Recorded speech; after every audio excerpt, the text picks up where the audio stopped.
the first thing to do is look for it in yourself. Okay, so enter the famous line from Confucius from almost 3,000 years ago. Okay, the wise philosopher back then.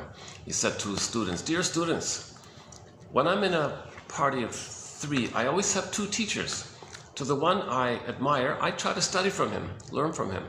To the other, in whom I see traits that I don't like, I search for those traits in myself." That's the first thing you do. Whenever you're saying things about others, okay, pause. First, look for those traits in yourself. Like really be honest about it. Like really search for that.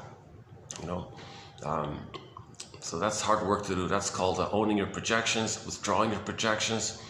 Some people like to call it shadow work because when it's repressed, you don't see it, hence it's dark, hence it's kind of like in the shadow, you don't see it. So shadow work means, well, if it's in the unknown, it's repressed, it's shadow, but then you project it. Well, shadow work is, well, it's going to be projected. Well, the work is own your projections, hence the phrase shadow work. Not a perfect phrase, but it's a little bit popular. But when you hear that phrase shadow work, they mean it like that. And we posted some ancient proverbs recently from the Nubian people from ancient Egypt time, that area around Egypt, the ethnic people in that time, the original 10,000 years ago. Maybe we're all Nubians, who knows, I don't know. Anyways, there's a book of proverbs, Nubian proverbs, and some scholar managed to save some of them. And we posted some of them recently.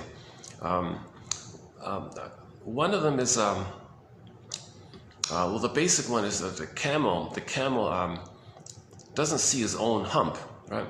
It's behind him, he doesn't see it. But he can see the hump on the camel in front of him. So he can see other people's stuff, but he can't see his own stuff. It's hump. Okay, another one, similar to that is the Aesop. Now, I don't know if the Aesop is sort of a variation of this or the Aesop tales came from this Nubian proverb. I don't know, but the Aesop one is, we carry 2 bags over our shoulder. Okay, the bag behind us possesses our traits which we don't like, and then the bag in front possesses the traits that we see others that we don't like in there, and that's why we see other people's faults but not our own.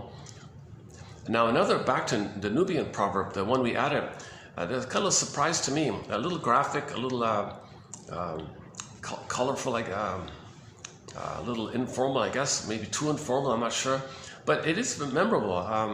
I've never heard this one before. It goes like this, if I remember correctly, something to the effect that if the monkey could see his,